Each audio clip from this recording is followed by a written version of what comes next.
Yo, here's 5 quick tips so you stop getting blown up in Kombat League. Hi, I'm SoCal Honey Badger, and that was my intro.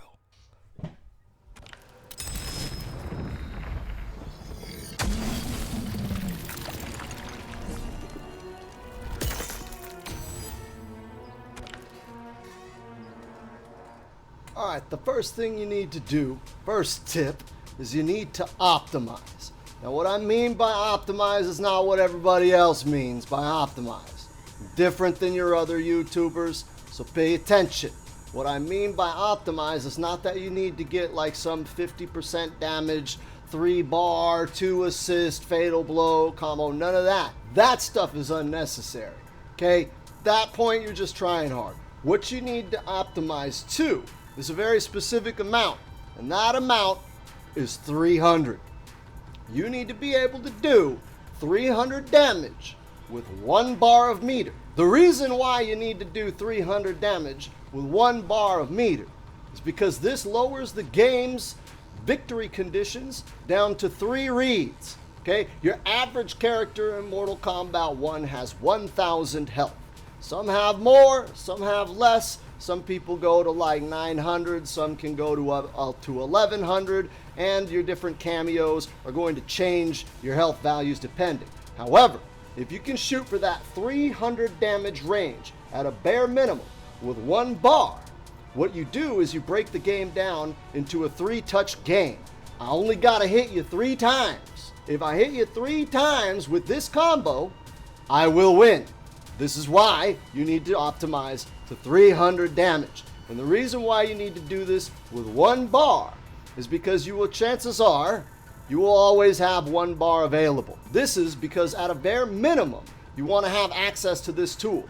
Now you may be using your cameo for other things, and you may be using your other resources like your meters and your hype mode and all of that for other options and other situations. However, you will always generally have at least 1 bar of meter at your disposal. So, if you can get 1 touch, you can take away 1/3 of their health. You do that 3 times, you win the game. It simplifies the game into just a quick 3 guesses, right? You don't have to think about a whole lot. You get 1 combo that lands 30% damage, and then yeah, you'll get random pokes and grabs here and there, but if you can land that 1 combo 3 times, you win. And breaking the game down that simply is like a superpower in Kombat League. So here's a Liu Kang combo that does roughly 30% or a little bit more than 300 damage with 1 bar of meter. And this is a basic combo. You could probably do it yourself. But the idea is that you only need to land this combo 3 times and you win the whole match.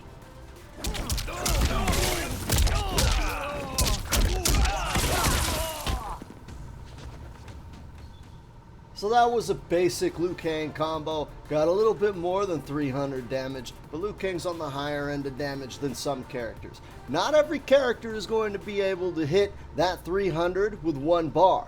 Some characters do have lower damage outputs. That's a balancing thing. Those characters usually have other ways to get that damage. For example, they'll have other ways to open an opponent up, so that way they don't need to get 3 touches. They'll get several touches in a row really quick. Havoc is a good example of a character like that. But that doesn't mean you don't still shoot for 300. It just means that, well, it may not be possible. Some characters have to settle for the upper 25s, 27, 28, 278 damage-ish, give or take. But again, some characters can easily hit the 380, 400 damage 1 bar, no problem. Those characters usually have a hard time opening you up, whereas characters that have an easy time opening you up, they generally are on the lower end of the spectrum. You still want to optimize to the bare minimum standard, and that's 300 damage. Quick tip number 2 is actually keep your standing 2-hand strong. Your standing 2 is actually one of the most important buttons as a fundamental button in Mortal Kombat. It is a universal button that everybody has, and generally speaking, everybody can get a combo from it. Let me show you a quick combo with Natara, and you can kind of see what I'm talking about, and we'll put it together when I get back.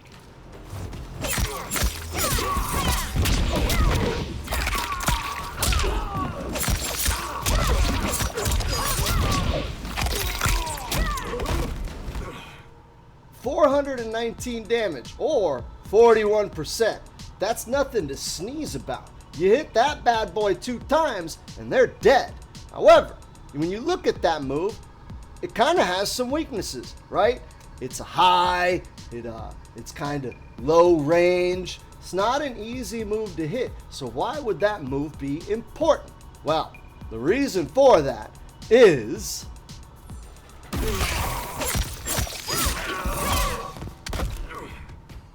Did you see that?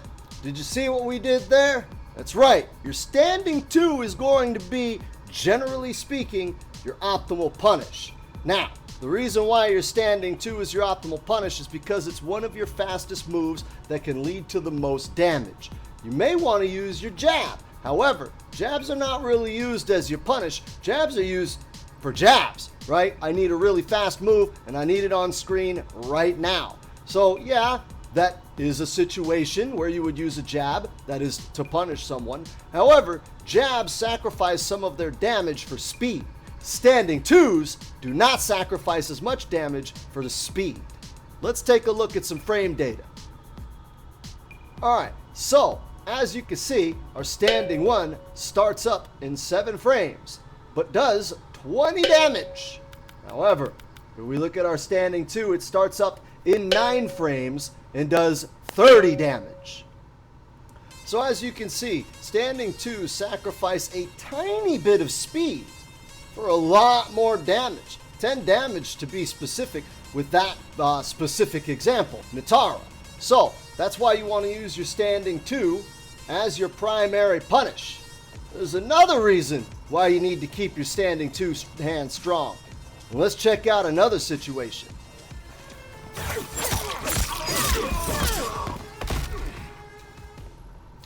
So as you saw there, your standing 2 is also a godlike whiff punish when playing footsies in the neutral. It's kind of a stumpy short range move. You would think to not use it in that open space. But if you break down fighting games to their fundamentals, like I say in many of my other videos, there are only really 3 options your opponent has at any time. Walk forward, walk backwards, and jump. And if you anticipate that your opponent is going to walk forward, you take a step back, they're going to whiff a button right in front of your face. That's why you need it to be short range. You need the button to come to you. When you see the button come to you, boom, combo wombo city. And you can sit there and play games with that, just walking back and forth, waiting for their button to come out. And you can throw out a standing 2, and if it whiffs, whatever, it's a standing 2. If it doesn't whiff, boom, hit confirm for a combo. But you're pretty safe whiffing that thing, whereas what you're looking for is for them to whiff something from long range, and you can blow it up.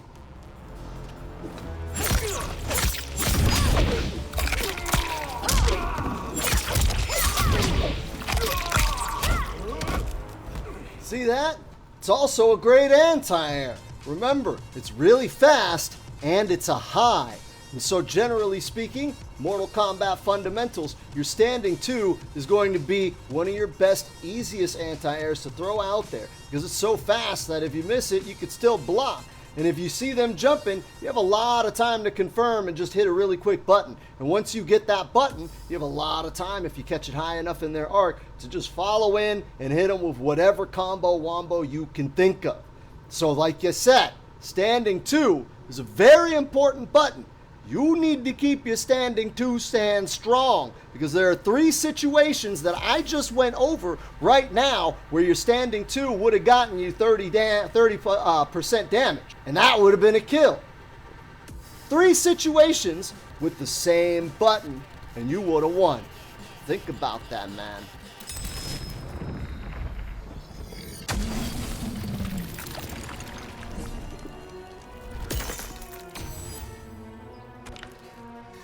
This next tip is something that I harp on players that I teach a lot, and that is to stay looking for grabs. Just stay looking for them. They're out there. They're always wanting to be found. And how you stay looking for grabs is where we're going to go right now. So you may be asking yourself, hey man, how do I stay looking for grabs? Because you watch the pro players and they break the throws and you're like, whoa, how do they react to the grabs? I can't react that fast because I'm old. Listen man, if I took off my hat, you would see that my hairline starts at my ears. I'm probably older than you. And if I'm not older than you, then you're older than me and you can still do this, okay? The thing about finding grabs and breaking grabs is you stay looking for grabs, and you got to keep in mind the two situations where people are going to grab. Let's go into the first one.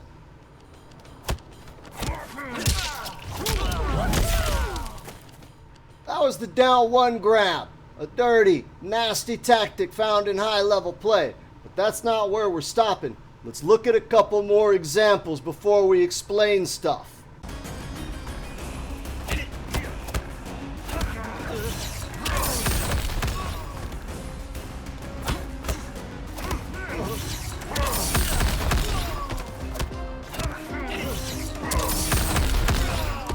And so those are a couple of examples of stagger grabs. Here's the deal with stagger grabs and down one grab. They all follow the same rules and the same situation.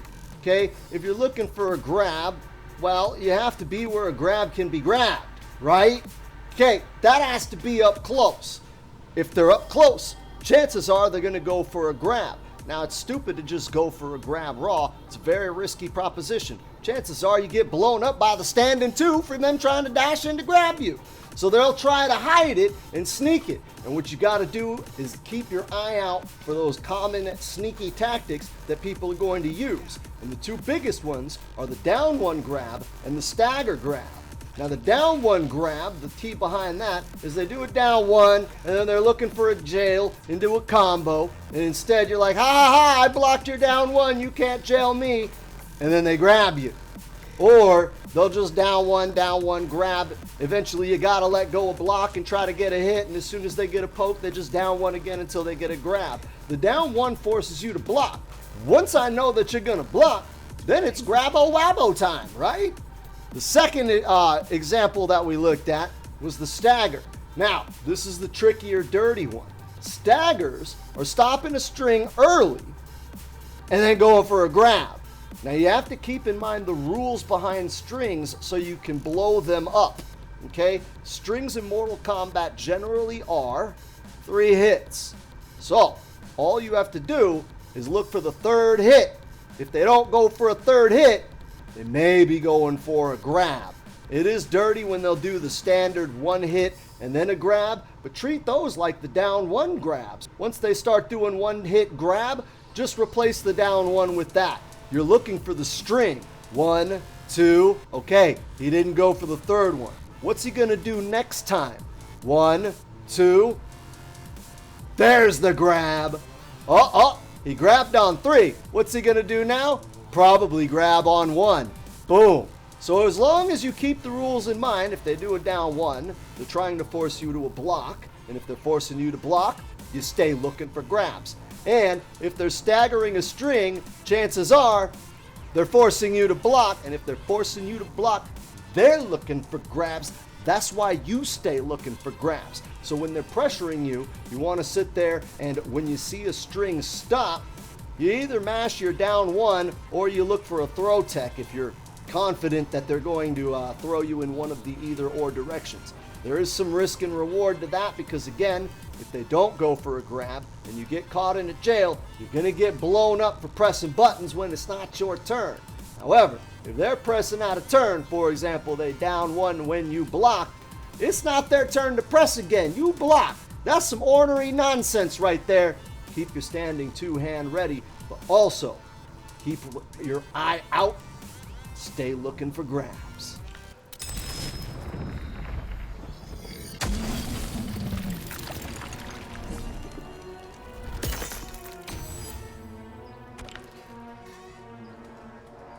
Third tip of the day. 3 at last, 3 at last. God almighty, 3 at last. We're over the hump. Third tip is going to be to check your opponent's movement. Mortal Kombat 1 is a 2D fighting game, which means they can only really move in 3 ways since you can't move into the ground. You just duck, okay? They can move forward, they can move backwards, and they can jump. Now, jumping we're not going to talk about right now because, that's anti-airing. That's a whole separate thing. I could write an entire video that's an hour long talking about the anti-airing philosophies and strategies. But what we're going to talk about is moving forward and moving backwards. One thing you got to do in a 2D fighting game is you got to check their movement, okay? Think of fighting games as like a turn-based game, right? Turn-based. I do a thing, you do a thing. I push down 1, you blocked it, I'm at -3, you get to do a thing, blah, blah, blah, blah, blah. Everything you do takes up a turn in real time, including movement. So what you want to do is you want to make reads on when your opponent is going to move forward or backwards, and then you call it out very, very quickly. Let's take a look at an example.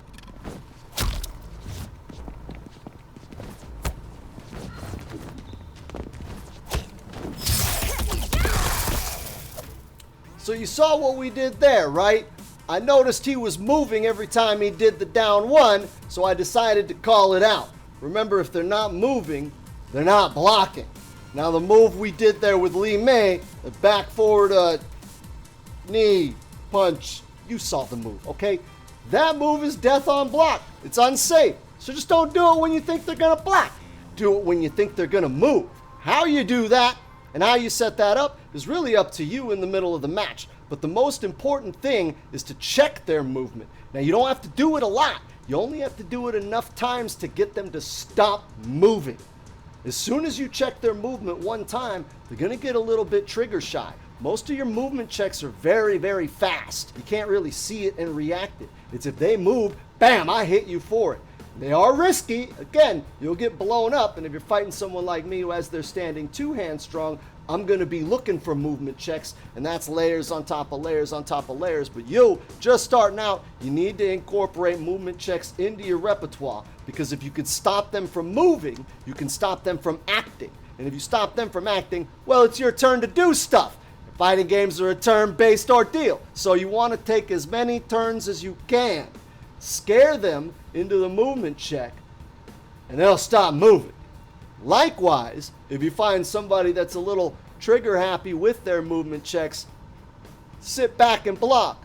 Wait for your opponent. Chances are, if they're impatient, they'll hang themselves. See, there's a little bit of a tit for tat with movement checks in that once you understand how they work, and once you understand how to fish for them, you can start leaving bait out there, force your opponent to go for a movement check, and you're standing 2 hands already strong.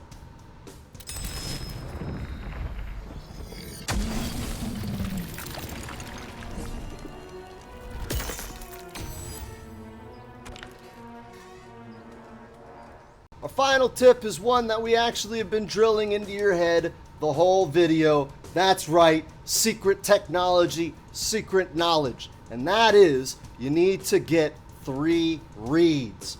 Now, I did drill this into your head throughout the whole video, and that's why this is the main event. It's a little bit of psychological manipulation. I want you guys to simplify matches, okay? Stop overcomplicating things and doing this, that, and the other thing. What you need to do is stop.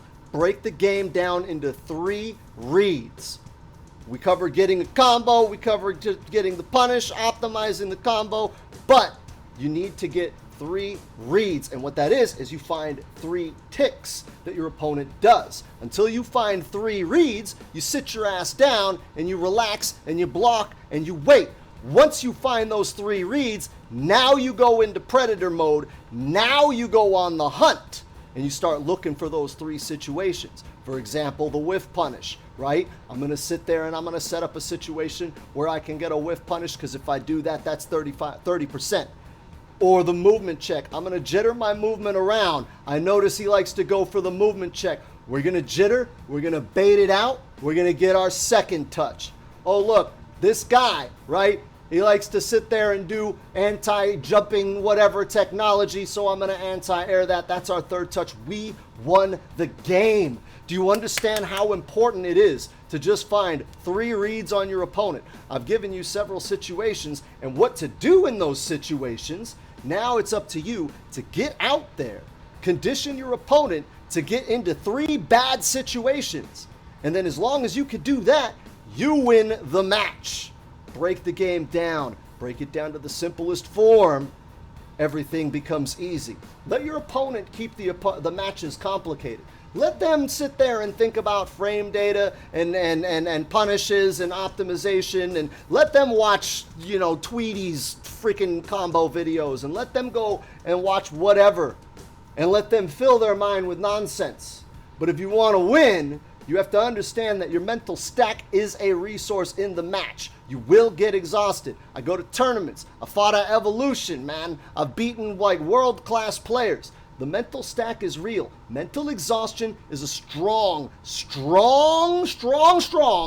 part of why you lose. If you're exhausting yourself, you're not going to have the energy to react in time. You're not going to have the energy to combo and execute properly. It's bad news. What you need to do is empty your mind. Empty your mind, simplify it. I'm looking for 3 situations. I have a combo. If I land that combo 3 times, you will die.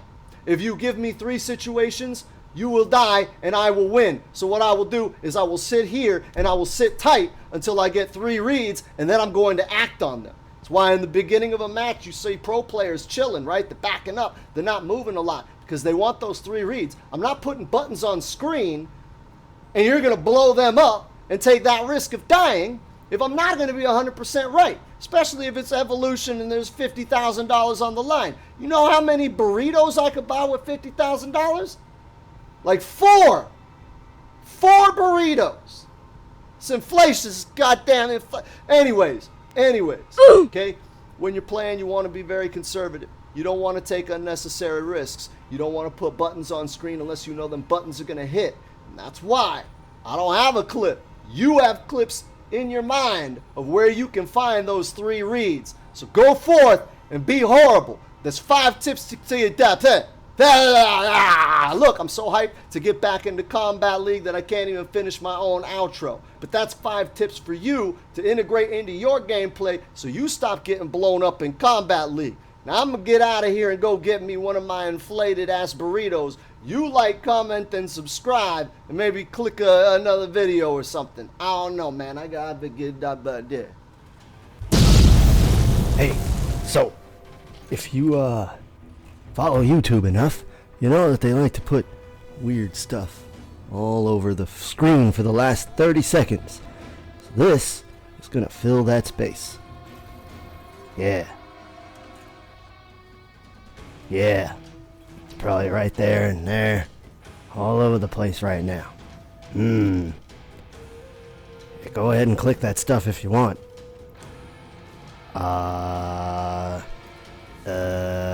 And that's 30 seconds.